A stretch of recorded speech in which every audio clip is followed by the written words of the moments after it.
Hello, my loyal subscribers, currently at 16. Hey, you know what, man? That's all right because there's that fellow Philip Solo sucks. And I mean, now he's resorting to having live dates with him and his girlfriend as they're drinking wine in some unknown location. And I had to, like, you know how all those comments start streaming past as there's a live feed. Well, I was one of the people who commented, and I thought it was really freaking sad. I felt like, he was unfortunately somehow faltering. Like his creative process, like, sure, of course, it's going to involve expanding and trying to make new things happen, exploring new ideas, such as live streaming of him and his girlfriend having wine in some random location. But I just really felt that the whole thing was sad, and I really do enjoy him while he's operating out of his mom's bedroom. And it's just, man, you know what, it's a flash in the pan. And I mean, if everybody has a shot at becoming successful on YouTube, isn't that a little bit like a pyramid? You conscript 10 people, and they each conscript 10 people, and you acquire the profits as they acquire more and more people. And it just seems really ludicrous how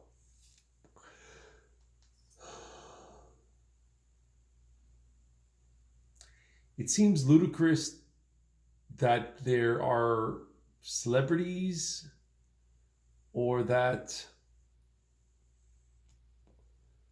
I don't know, man, maybe everybody can become a fucking celebrity. I don't know. Just doesn't seem very possible. If I were good at editing, I think I'd remove that previous chunk of mental lapse, but I really don't feel too strongly about the whole thing anyhow. What I do feel strongly about is my paranoia.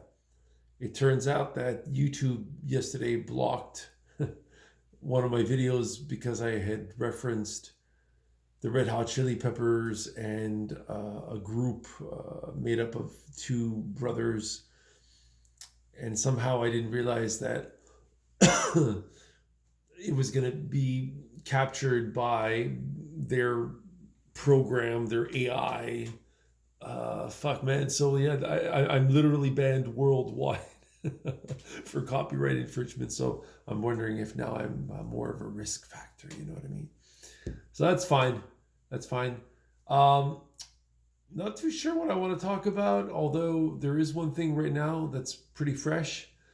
I just watched a documentary called Maiden, and it's about these these women who participated. They were the first women to participate in a cross the world sailing competition, and of course they were mocked, and it was very disturbing to see how open people could be with their misogyny and their condescension towards these human beings because of their gender. And for a moment, I caught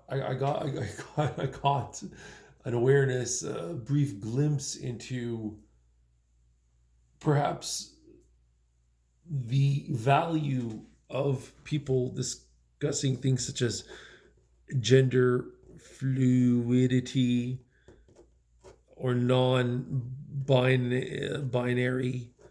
I'm not really very familiar with all of these terms. There's gender. What else is there? I can't remember.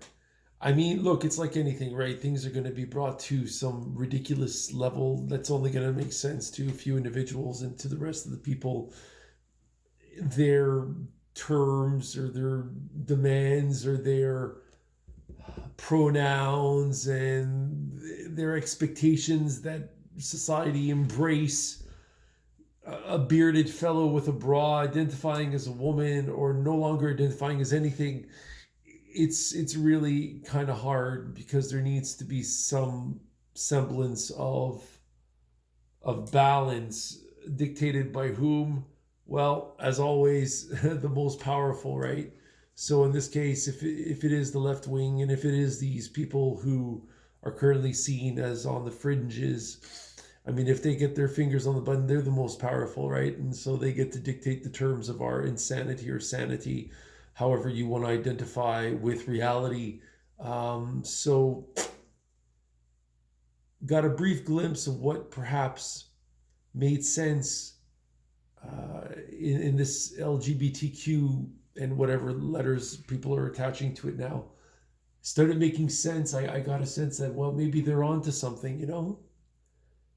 Maybe these people are just saying, well, what the fuck? Maybe we wouldn't have a fucking problem with gender if ultimately society was based upon the premise that if we're not going to start paying women less for the same work, we're not going to start looking at them like they're limited, like they can't go into the same dangerous kinds of professions, that we're going to cater to our perception of what their gender means in terms of cars, in terms of home appliances, in terms of all sorts of things that we structure our lives around. Expectation, jobs, access to universities. Fuck, man. Maybe in the end, the transgender community or the LGBTQ and whatever other letters you want to attribute to that, maybe what they're saying is, hey, guys, maybe we just don't believe in the fairy tales that you've structured around your versions.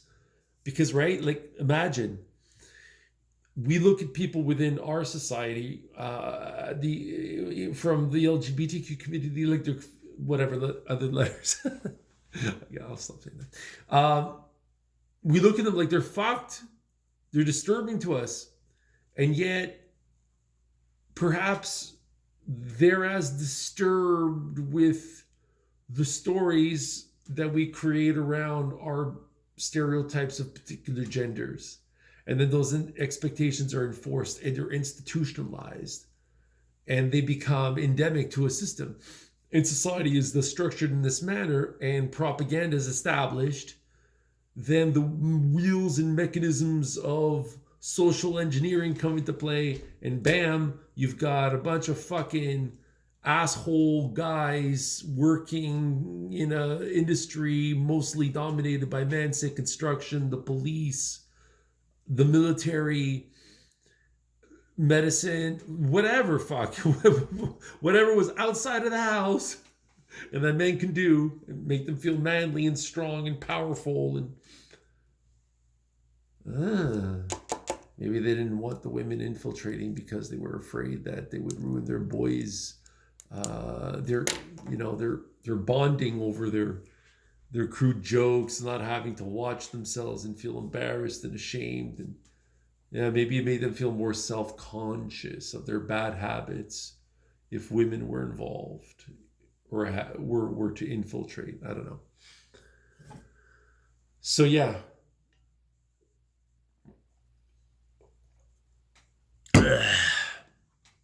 Perhaps the LGBTQ regards the rest of fucking society as crazy as the so-called normal established society regards them.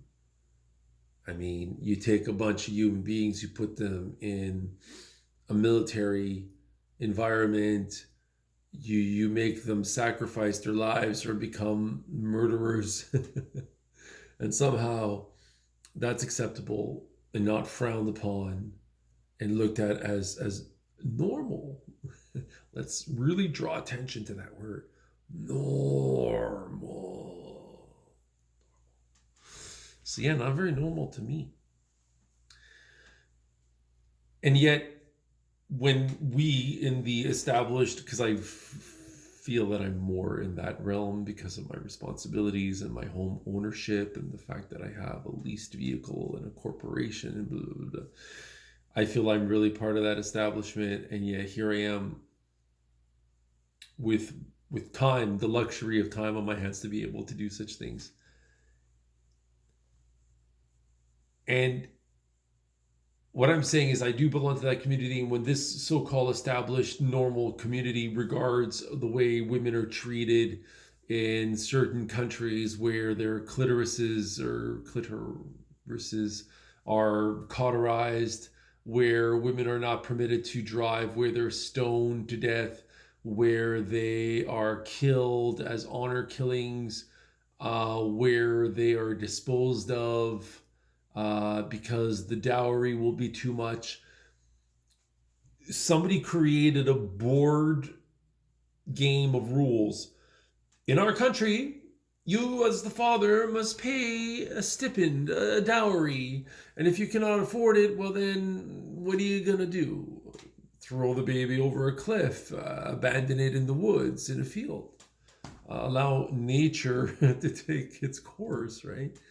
So yeah, that's what those pressures are going to make somebody do. Like the way that in China, there's pressure on people who run over someone and who, if they seriously injure them, are thus responsible for paying for all their medical bills and their lost salary and so on and so forth. So what does that pressure do to those people? There's videos of the car running into somebody, the person falls, and then the car comes along and runs over the person again, ensuring that they're dead, because it's cheaper to pay for their funeral than for them as debilitated human beings, which thus becomes very costly.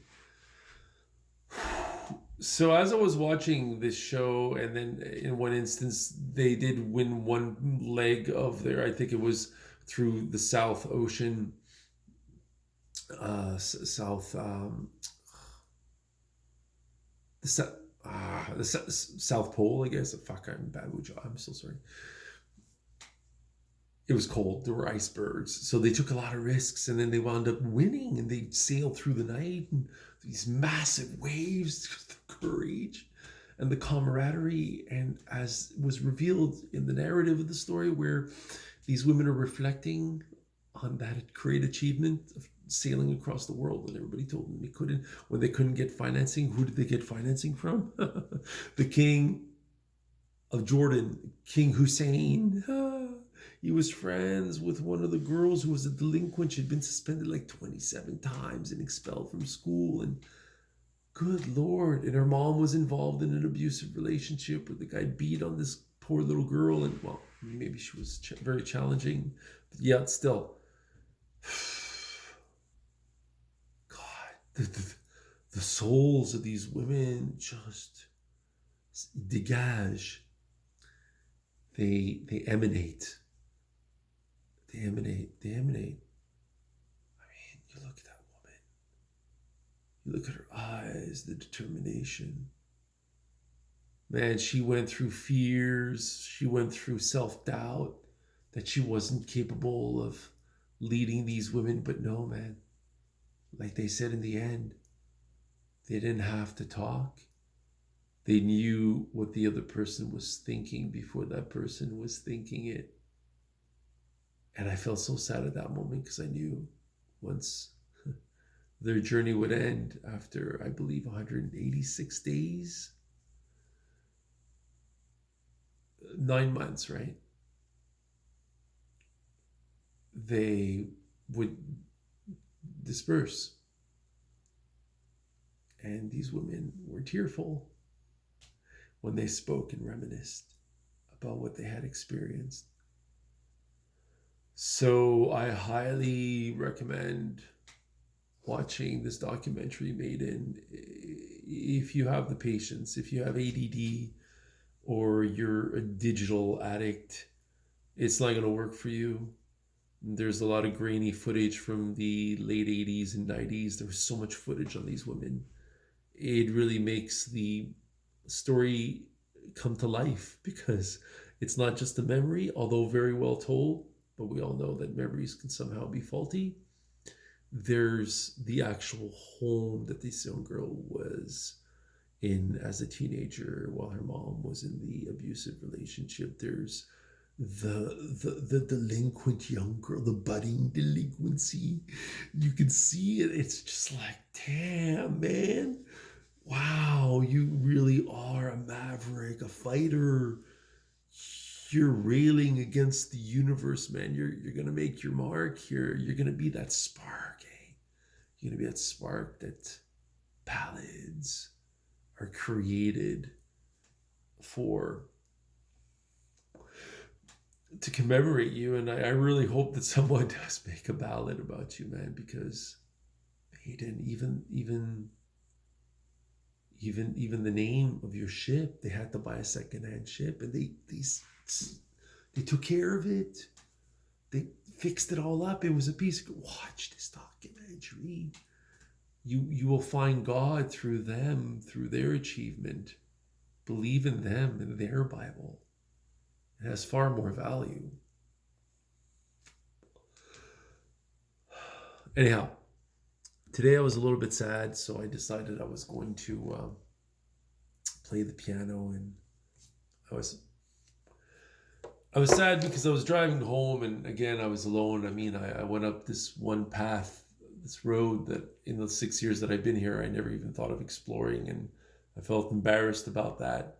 I mean, I just wound up taking the same road back and forth between this village and the subsequent village, and really didn't explore too much certain areas, which I could have very easily done. However, when I did go up, man, it was amazing. There's all of these homes just carved into the side of mountains, and just like there, no land other than freaking precipices everywhere. And it's just like, wow, how can you live like this?